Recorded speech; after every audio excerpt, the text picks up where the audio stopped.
Hello, hello, and welcome back, Soulies, to another episode of the podcast. I want to talk about something that gets so much bad press. And while the whole episode is not about that, I just want to talk about a positive. We are a generation that have let our kids have mobile phones. Wow, is it frowned upon in the older generations? And I get it. There are certain things that kids don't need with the phone. I want to talk about one thing that I've really enjoyed witnessing with my child having their own phone. Every year in Bendigo, we have a very famous Easter festival. It is filled with colour and culture and Chinese dragons and shows here, there and everywhere and rides and show bags and wonder and excitement. And it's very people-y. There's lots of people watching everywhere. And the main part of the carnival is this very famous dragon, the longest imperial dragon in the Southern Hemisphere. We have our newest member to our dragon family called Dai Gan Lung. And this dragon is sensational. The colours are beautiful. This year, it's normally me for every family event, birthdays, holidays, sightseeing, that I have my phone out and I'm expected to capture all the photos. And I like doing it, I'm not going to lie.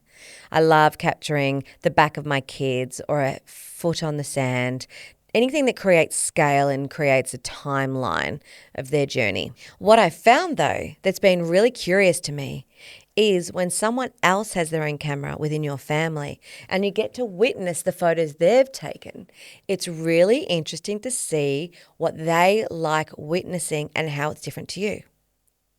So for example, we were at the same parade, but we took photos of such different things from different angles. And it got me realizing, wow, if she had had a camera, not that I would give her a camera for like 2 years old, but if she had had a chance to capture her childhood through her lens of a camera, how different would our family albums look? Because she took photos of things that as it passed me, I was like, yeah, cool, right, yeah, next thing. But when she captured it, it was something in that drove a curiosity in her. And I recognized that since I'd been the one taking all the photos over all the years, it had only been my perspective of all the things we'd witnessed, all the beaches, all the caravan parks, all the shells we'd collected, all the rainforest walks, etc., etc. And so now, as I lean into her view,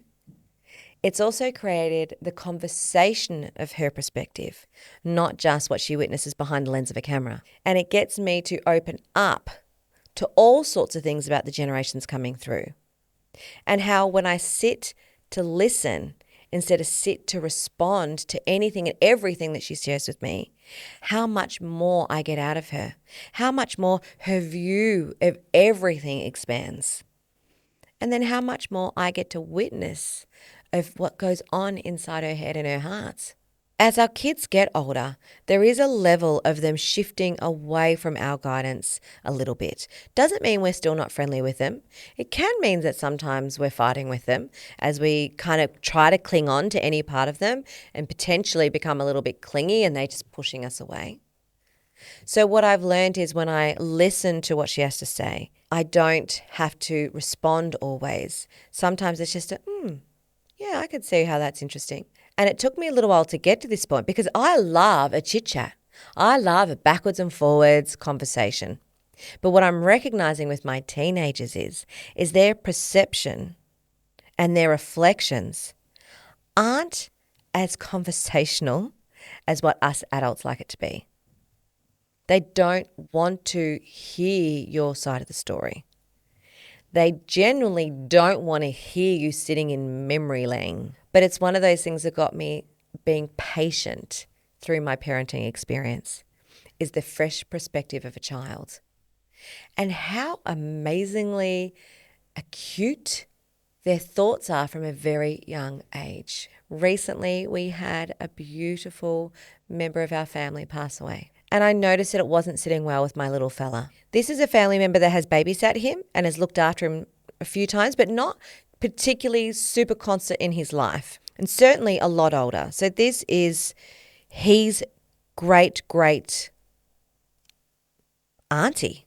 They had a lovely connection. There's no doubt about that. And as I witnessed him being a little uncomfortable, and I noticed this from when I watched his perspective shift in his body, that when we'd have a conversation in the family about something else at meal times, and then someone might bring up about the funeral we're going to attend, I could see him peak, like, okay, there's an opportunity for me to ask questions here. And the questions that he wanted to ask, he'd say, I've got a question. He does it at our dining table when he feels like he needs to interject, but he knows he's not allowed to interrupt. And I was like, what's your question? And he goes, are we going to look at her at the funeral? And I said, I don't think so. Would she look rotten? And I was like, no, mate. Next question. Will she look like a zombie? And I was like, no, mate.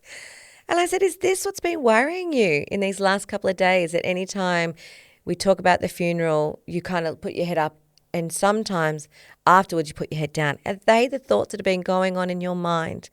And he was like, yes, I just didn't want to look at her if she was really rotten, because I don't know how long it takes the body to rot. Does it happen straight away? And it created this really wonderful bridgeway into a conversation about what happens when we die, people's requests when they pass away. I said, as far as I know, mate, the coffin will not be open and you won't be seeing her. And even if it was, darling, you only have to do what feels comfortable and natural for you. The fact that you're brave enough to attend the funeral is respect enough. You don't have to do it the way everyone else is doing it. Just do what's right for you.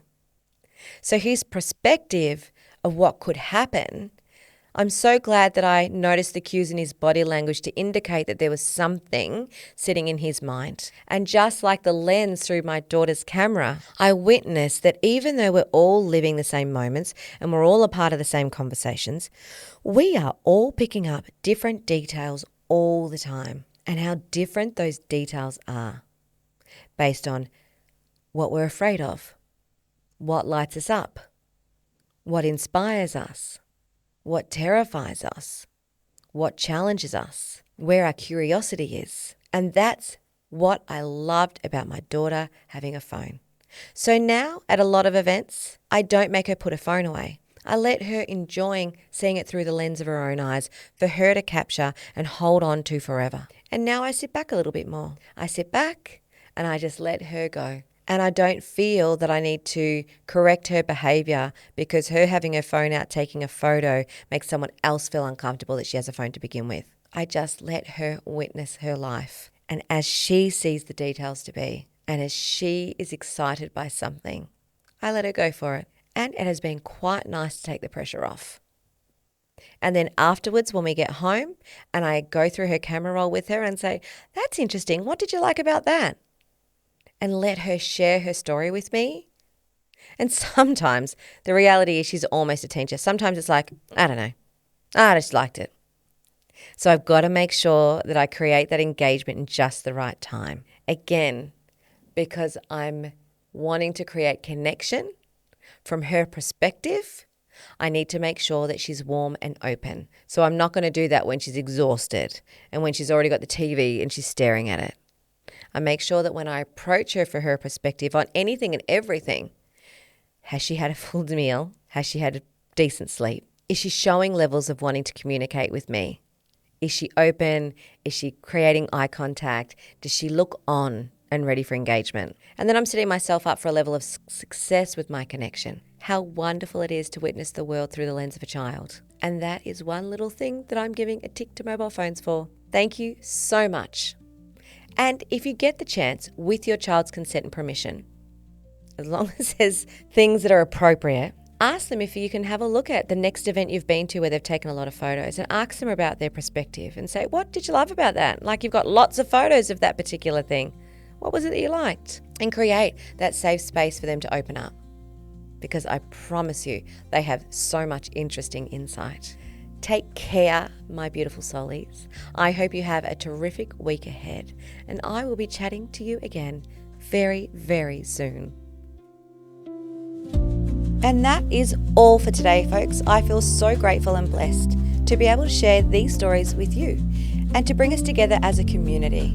I'm Gail Wilson, and this is Soul Care's podcast, Naked. You can find further resources at my website, soulcarehealing.com.au. These resources are designed to support you and your family as you experience big emotions through this journey back to empowerment, healing, and self-connection. Don't forget to follow and subscribe so that you can get notifications on the next episode as it lands. Take care and just be kind to yourself.